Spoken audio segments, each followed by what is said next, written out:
엄마 정신없을 때 쌓이네. 어차피 기억도 못 하잖아.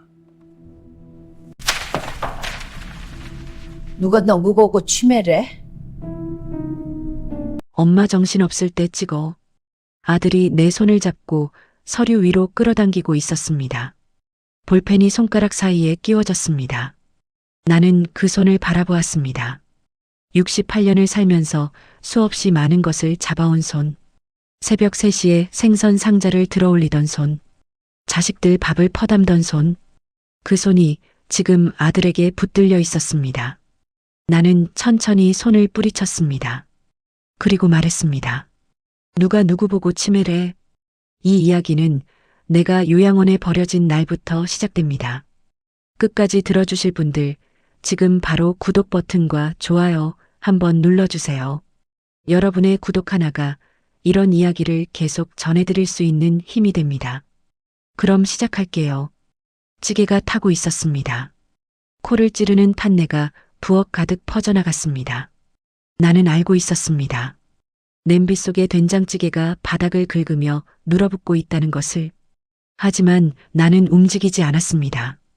거실 소파에 등을 기대고 앉아 눈을 멍하게 뜨고서 허공을 바라보았습니다. 잠시 후 딸 미선이가 부엌으로 뛰어들어오는 소리가 났습니다. 엄마, 찌개 탔잖아요. 이게 무슨 냄새야? 나는 천천히 고개를 돌렸습니다. 눈빛에 힘을 빼고 입술에서는 힘없는 웃음이 새어나오게 했습니다. 68년을 살면서 처음 해보는 연기였습니다. 아, 찌개 끓이고 있었나? 그랬나? 어머, 진짜. 엄마 요즘 왜 이래? 가스 켜놓고 또 잊어버렸어? 미선이는 냄비를 집어 싱크대에 내려놓으면서도 나를 쳐다보지 않았습니다. 부엌에서 혀를 차는 소리가 들렸고 그 다음은 핸드폰 화면 두드리는 소리가 났습니다. 저 혀 차는 소리, 저게 지금 엄마 걱정해서 나오는 소리냐? 아니면 귀찮음에서 나오는 소리냐? 나는 속으로 답을 이미 알고 있었습니다. 이 모든 것은 석 달 전부터 시작되었습니다. 진수가 처음으로 노인장기 요양보험이라는 말을 꺼낸 날, 나는 직감했습니다. 아들이 나를 짐으로 여기기 시작했다는 것을. 그래서 나는 결심했습니다. 짐인 척하기로. 다음 날 아침 나는 일부러 진수의 이름 대신 다른 이름을 불렀습니다. 민수야, 밥 먹어라. 엄마, 나 진수야. 민수 삼촌이 아니라고. 아이고, 맞다. 진수구나.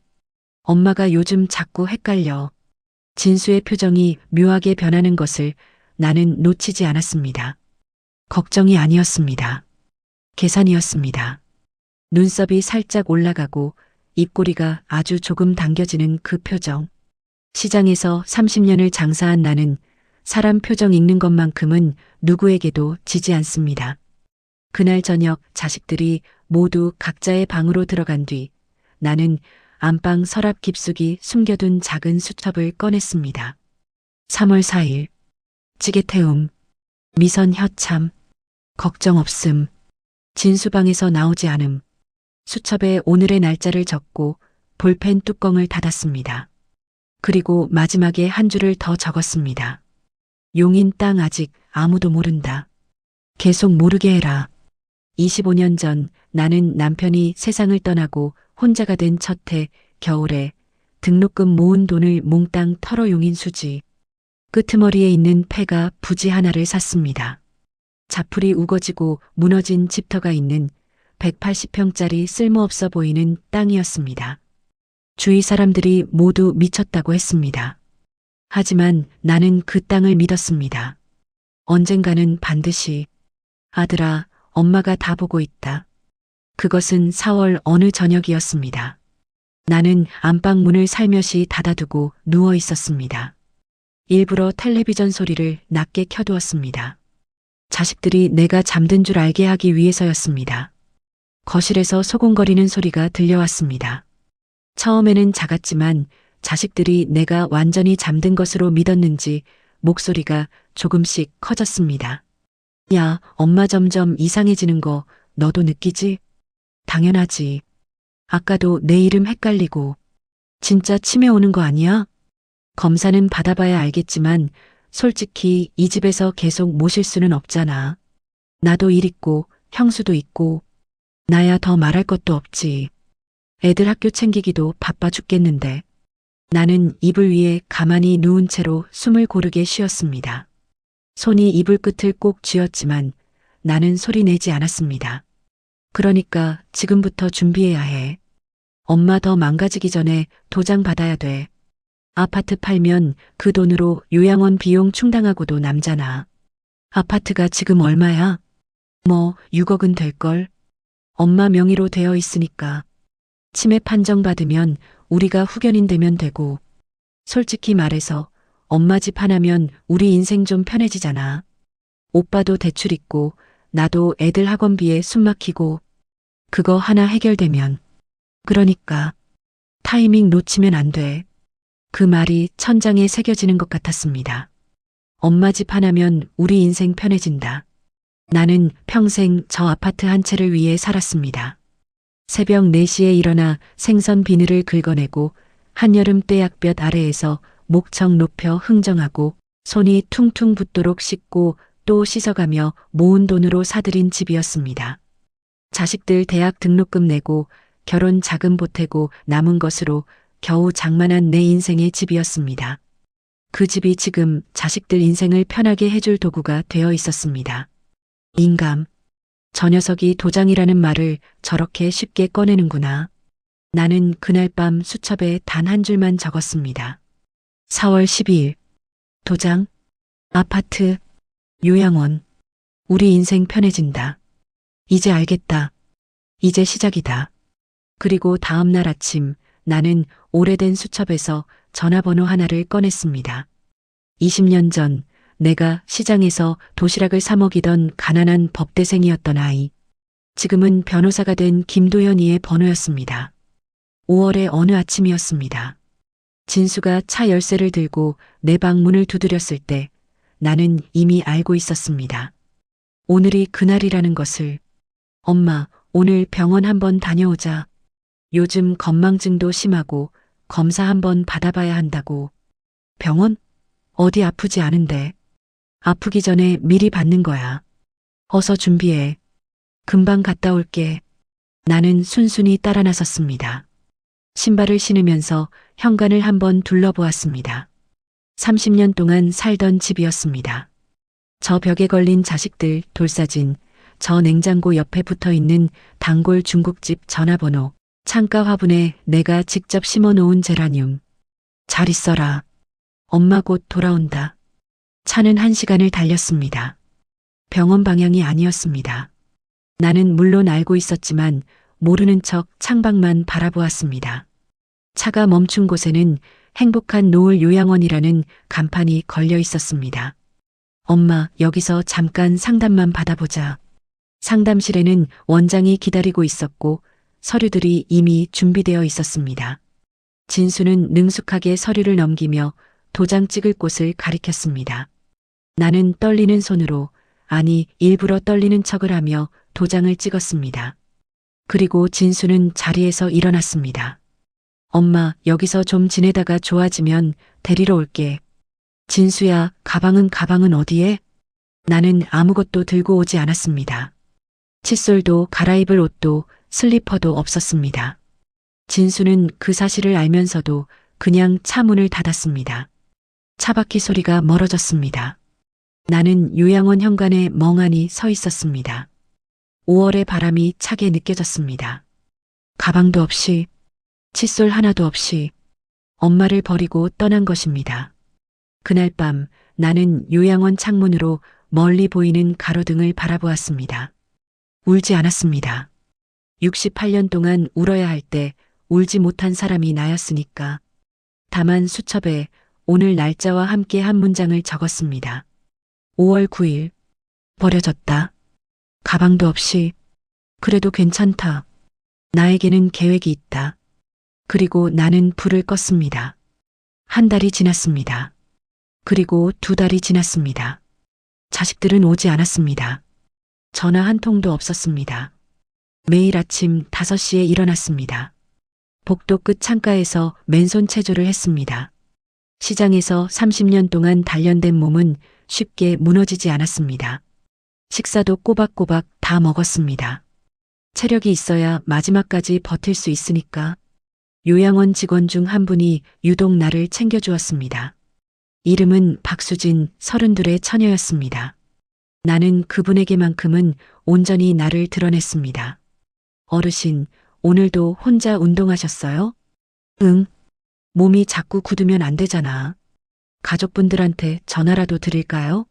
오신 지 2달이 넘었는데 연락이 없으셔서요. 괜찮아요. 바쁜 아이들이야. 그리고 내가 먼저 걱정 끼치기 싫어서.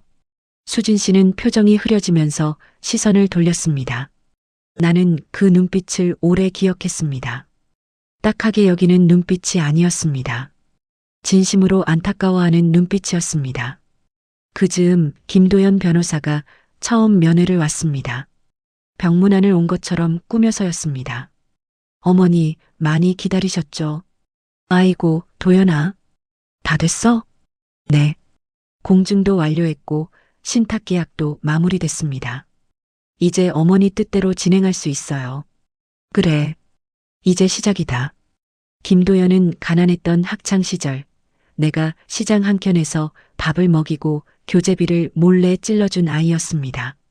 그 아이가 어느새 40대 중반의 변호사가 되어 이제 내 편이 되어 주었습니다.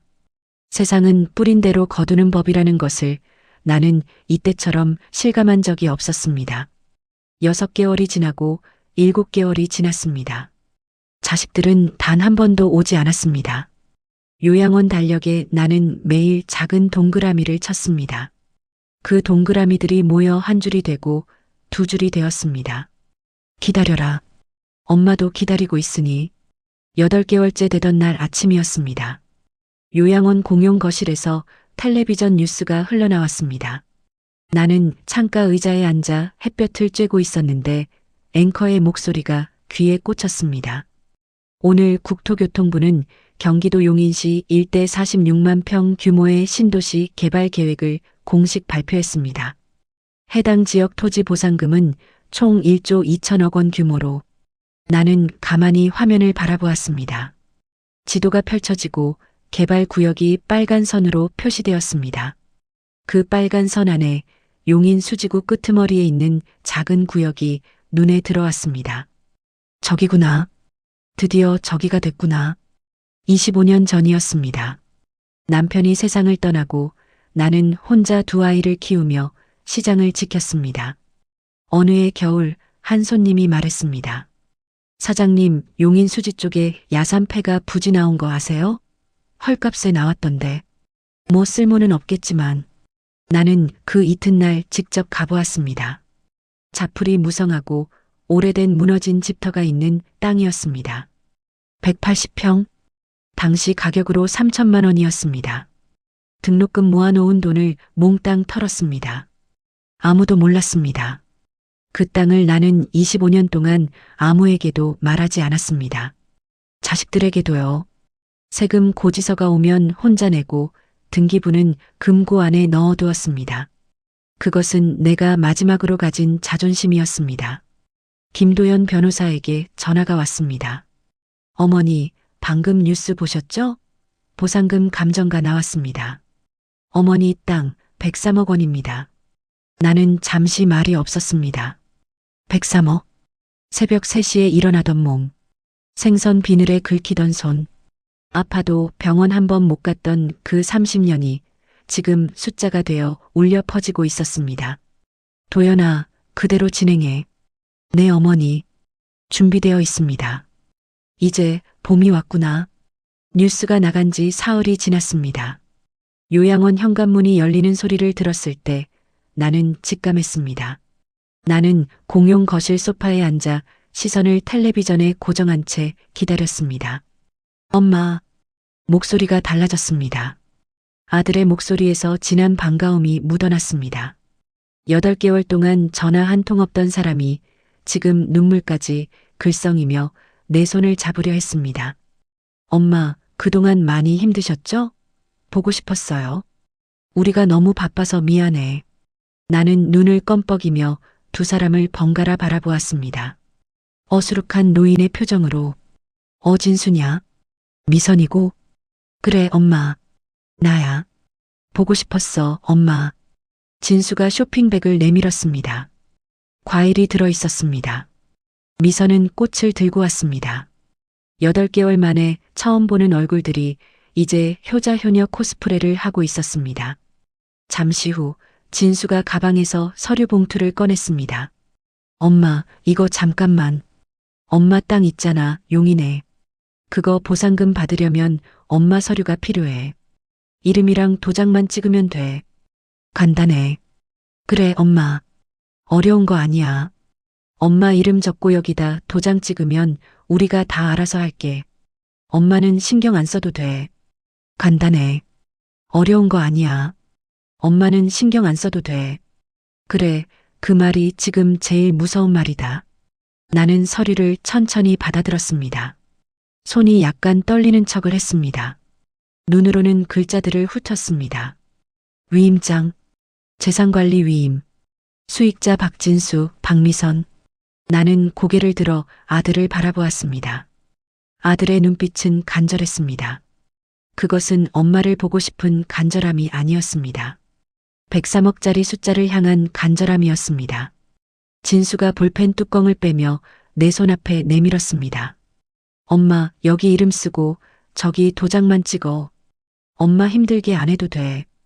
우리가 다 해줄게. 나는 볼펜을 받아들었습니다. 손에 힘이 없는 척, 가늘게 흔들리는 척을 했습니다. 진수가 내 손 위에 자기 손을 올려놓았습니다. 아마도 내 손을 이끌어 서명을 받아내려는 계산이었겠지요. 바로 그 순간이었습니다. 나는 손을 뿌리쳤습니다. 3개. 단번에. 마치 30년 동안 시장에서 물건 흥정할 때처럼 볼펜이 바닥으로 떨어졌습니다. 거실이 고요해졌습니다. 진수도 미선도 옆에 있던 요양원 직원도 모두 나를 바라보았습니다. 나는 천천히 허리를 폈습니다. 그리고 처음으로 8개월 만에 처음으로 또렷한 목소리로 말했습니다. 누가 누구 보고 치매래? 정적이 흘렀습니다. 진수의 얼굴이 굳었습니다. 미선의 입이 벌어졌습니다. 나는 두 사람을 천천히 바라보았습니다. 이번에는 어수룩한 노인의 눈빛이 아니었습니다. 30년 시장 바닥에서 단련된 사람 꿰뚫어보는 어머니의 눈이었습니다. 진수야, 엄마가 처음 찌개 태운 날부터 수첩에 다 적어놨다. 내가 엄마 더 망가지기 전에 도장 받아야 돼 하던 날도, 엄마 집 하나면 우리 인생 편해진다고 하던 날도, 날짜도, 내 말 한마디 한마디도 다. 엄마 무슨 말을. 닥쳐라. 내 목소리는 흔들리지 않았습니다. 낮고 단단했습니다. 진수가 입을 다물었습니다. 엄마가 치매인 척한 건 너희들 본심을 확인하고 싶어서였어. 확인했다. 충분히. 8개월 동안 단 한 번도 면회 안 왔던 거. 오늘 여기 온 이유도 엄마 때문이 아니라 103억 때문이라는 거. 나다 안다. 엄마, 그게 아니라 우리가 바빠서. 바빠서? 엄마가 가방도 없이 요양원에 버려지던 날도 바빴어? 미선이 고개를 들지 못했습니다. 그 땅은 엄마가 너희 아빠 죽고 나서 등록금 모은 돈 다 털어서 산 거야. 25년 동안 세금 혼자 내면서 지킨 거야. 너희한테 한 푼도 손 안 벌리고 엄마 힘으로 만든 거야. 그 돈에 너희 이름 올라갈 자리는 없다. 진수가 떨리는 목소리로 말했습니다. 엄마 법적으로 자식한테 상속 권리가. 변호사한테 물어봐라. 이미 다 해놨으니까.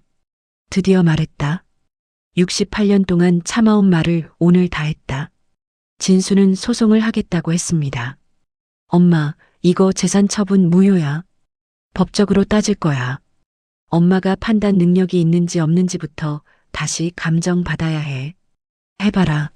나는 차분하게 말했습니다. 그리고 가방에서 서류 한 뭉치를 꺼내어 탁자 위에 올려놓았습니다. 여기 있다. 내가 3달 전에 받은 정신과 정밀 검사 결과. 인지 기능 정상. 판단 능력 이상 없음. 여기 공증받은 날짜도 있고 김도연 변호사 서명도 있어. 소송해봐. 이길 수 있으면 진수의 얼굴이 창백해졌습니다. 토지 보상금 103억 중 일부는 사회복지재단에 기부되었습니다. 일부는 요양원에서 나를 진심으로 돌봐준 수진 씨와 요양보호사 선생님들에게 증여했습니다. 그리고 일부는 옛 시장 동료들과 내가 오래 신세진 분들에게 조용히 전달되었습니다.